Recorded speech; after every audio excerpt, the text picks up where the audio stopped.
Урматтуу бизди көрүүчүлөр, Азамат Болгонбаев менен Рухеш ТВ каналындагы маегибиздин экинчи бөлүгүн угасыздар. Биринчи маекти абдан сөз кызуу жерден үзүлдү эле, эми кайра улантабыз. Элмирбек кете берди деп мүңкүрөп отуруп калганга болбойт. Биринчи маектин бөлүмүндө айтпадым беле, Ашке менен тууган майкелер өтүп кеткенде да мүңкүрөп отурдук эле депчи. Бирок ошол убакта Саргашка менен Элмирбек устат болуп калды, кайра үзүлгөндө улап кеттиңер. Мына эми Элмирбек өтүп кеткенден кийин ал экөөңдүн мойнуңда милдет турат да. Саргашка турат. Өмүр силерге өмүр көрдү берсин. Эми ошол миссияны алып кеткениңде рухий даярдыгыңар кандай? Жоопкерчилиги кандай? Албетте чоң жоопкерчилик чында бул. Себеби деген 20 жылдан берки тарых улуу бир жолду салып койду да. Ошол жолду улантып кетишибиз керек. Жөн эле улантып кетишибиз керек эмес, бул биздин милдет деп эсептейм. Ооба, сөз. Анткени мамлекетте 30 жылдын ичинде коомдук башталышта башталган иштердин баардыгы натыйжасын берди да. Ошолордун бири Айтыш коомдук фонду. Айтыш фонддон мен да сыртта жүргөн киши эмесмин да. Ал экөөң Кенедейиңден келдиңер, ошо кезден тааныйм да. Сарооз Бонапан кезиңерден дейт болгонбуз да. Анан бирок мындай тиги мен көрүп жүргөн нерсе бар да. Айтыш фонду жик болуп калды да.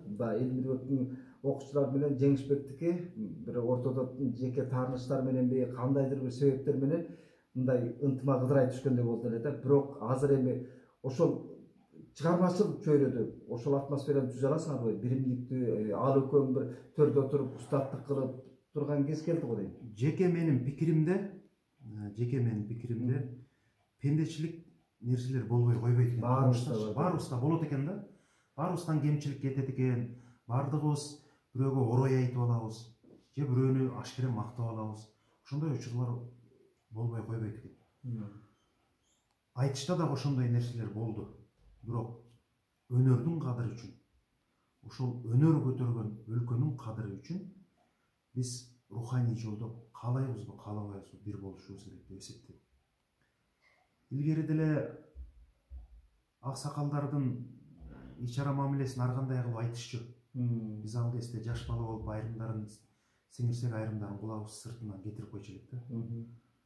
Бирок ошол эстебес атабыз каза болгондо Ашарал атабыз келип мүңкүрөп ыйлап турду ошол жерде. Айтпай атабыз. Көз барында анчалык деле мындай мамилеси ынак эмес эле көз өткөндө.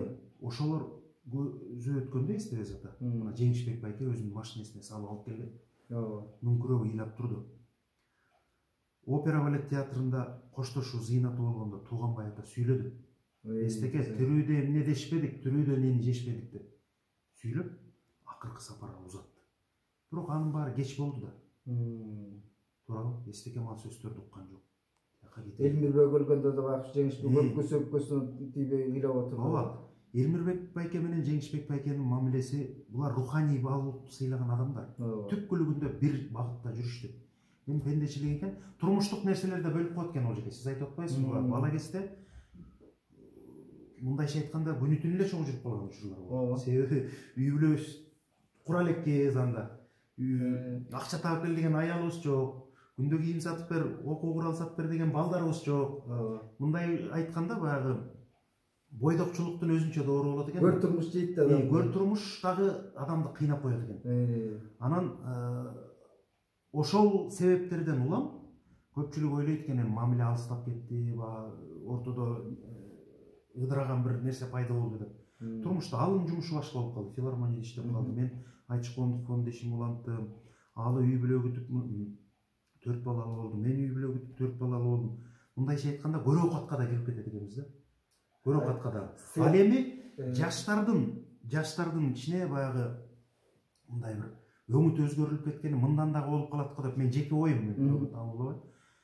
Баягы бир үй бүлөнүн улуу балдары ата энесине боор тартып чоңоет го, ата энесинин ачуу таттуусун кошо көрүпчү. Анан чоңойгондо дагы ошол балдар ата энесине боор тартып турат. Анан баягы кийинки балдары ата энеси бутуна туруп, үйлүү жайлуу болуп калгандан кийин туулган балдар мурунку кыйынчылыкты түшүнбөй калат экен да. Анан айтыш деген ушул турбайбы, мен эптеп сахнага чыгып элеп ушул улуу кичүүсүнө карабай эле бирөөнү эптеп база кылып согуп ырдап, жана сиз айткандай башындагы тиги көйнөгүн асылып анан башкасына асылып турсак, байга алсам эле деген бир өңүттө пайда болуп калды да көпчүлүк жаштардачы.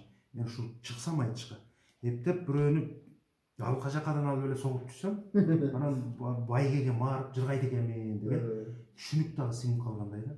Биз 2000-жылдарда аалы максат үчөөбүз чогуу келдик. А кезде Элмирбек байке менен Жеңиш байкенин аты чыгып калган. Андан мурун буларда эми талаш жок. Амантай байке, Абдулла байке, Рахматулла аке алардын аты чыгып калган учурлар. Кийинки жаш балдар жанагы бир аз айтыш өсүп, байгелер чоңоюп калган кезде келди да. Анан ошол учурда баягы жеңил сезип калат экен да. Акын болуу жеңил турбайбы депчи. А мен айтыштарга катышып калдык да башындагы жанагы тиги Элмирбай кырдаган кишисинен ырчы көп ким көрүптүр мындайды деген айтыштарчы бар. Башында Тарых музейинин залында отурат. Тизмеги 60 акын катталат, көрүүчү 30 киши. Ошол кыйынчылыктарды баштан өтүп калгандан кийин баягы дайыма ушул айтышка боор тартып калат экенсиң да. Анан албетте бара-бара өзүнүн жолуна түшөт. Ошол көрөкат, башка турмуштук нерселер бардыгы акындардын ортосуна бир пендечилик бир нерселер салып койду. Бул жок деп айтууга да болбойт. Бирок сиздин сурооңуздун өңүтүнө келе турган болсок,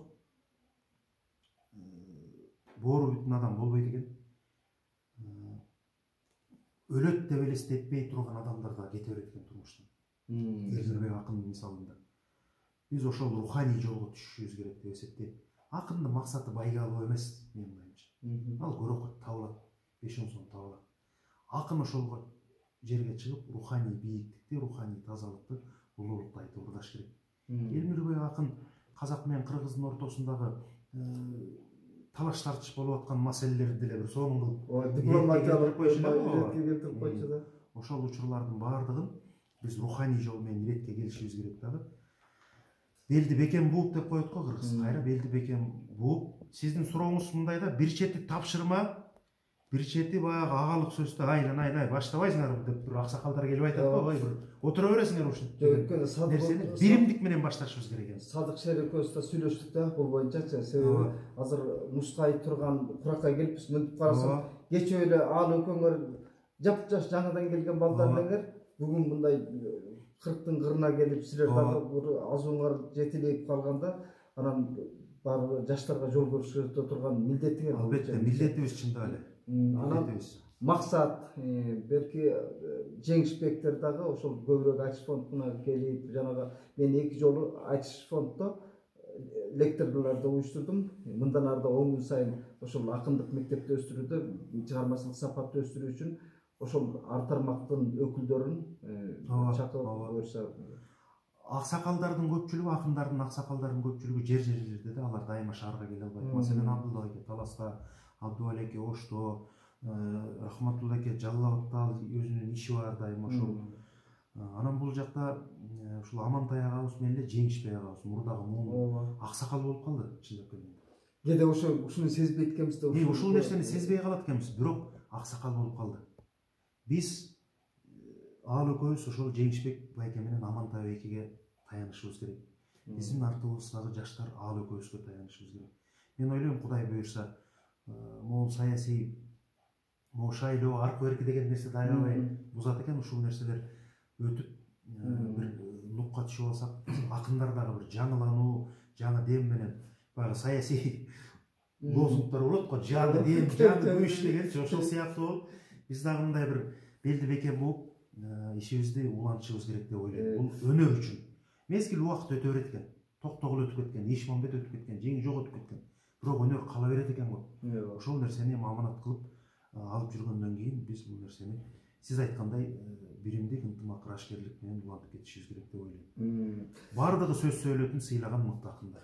Мен бир убакта эсимде айтыш болуп, жаңыдан негизделип, каймактап бир уюп болуп калган кездечи, Ашке менен Туган байке төрдө отуруп, иттей экөө кубанар эле деп акчылар, себеби экөө тең ага чейин үй күч болуп калган да, Туган байке филармониядан жумушунан четтеп калып, Ашке дагы пенсияда отурган кезде айтыш болуп, 10 күн сайын келгенде жашарып калып атам деп. Ооба, абдан сүйүнчү эле чындап эле. Алар Ашаралата Садык байке көп айтып калат го баягы.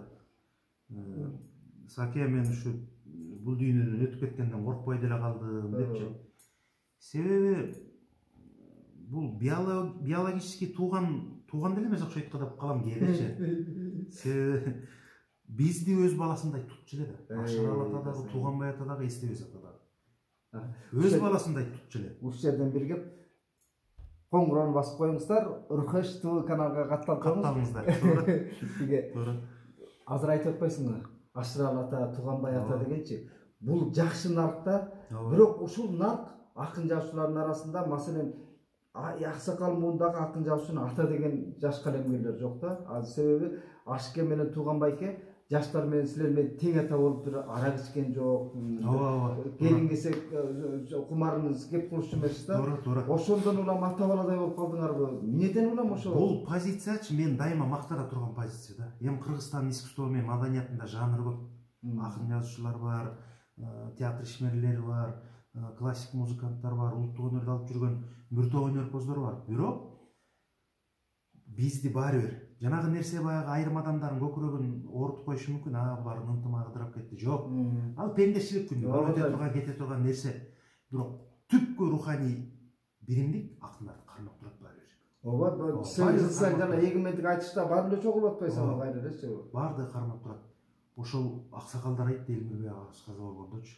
Аксакал акын жазуучулар, башка тармактын аксакалдары айтты да. Мен ушул төкмө акындардын, өзгөчө жаш төкмө акындардын ынтымагын аябай суктандым депчи. Биримдик экен, булар ушулар бири-биринин жамандык жакшылыгында бир турат экен, булар бири-бирине жан тартат экен деп. Коңсулуктун сезди Зайырбек менен Ажмат. Зайырбек байке менен Элмирбек аты өтүп кеткенде чындап эле ушул биримдикти сезди да. Анан ошол Ашаралы ата менен Тууганбай ата да өз балдарындай бир эле ушул төкмө акындарды мен дайыма мактанып айтып келем. Биздин замандаш акын жазуучулар, башка театр ишмерлери аксакалдардын ата демек түгүл, алардын тиги жаманаттарды коюп алып, алар шылдыңдап, урушуп, талаш тартышкан учурлар абдан көп. Биз алардын устаттарыбызды ата деп, алардын байбичелерин апа деп, азыр балдар тиги үйүнө кызмат кылып барышып, жардам беришип, акын кыздарыбыз болсо апалардын үйүнө барып тамагын жасап берип, айтор ата баладай да. Илгери Арстанбек атанын бир мааракеси болуп кийинчерээк. Анан нарындан бир чоң жамаат болуп келип калды. Биз Арстанбектин туугандары болобуз, Арстанбектин небереси болобуз. Биз деген сүрөт көрүш керек деп. Анан айтып калдым тамашалап. Сиз эми Арстанбектин биологический баласы чыгарышсыз эми мүмкүн ага. Каныңыз. Бирок руханий баласы. Бирок руханий балдары бизбиз да.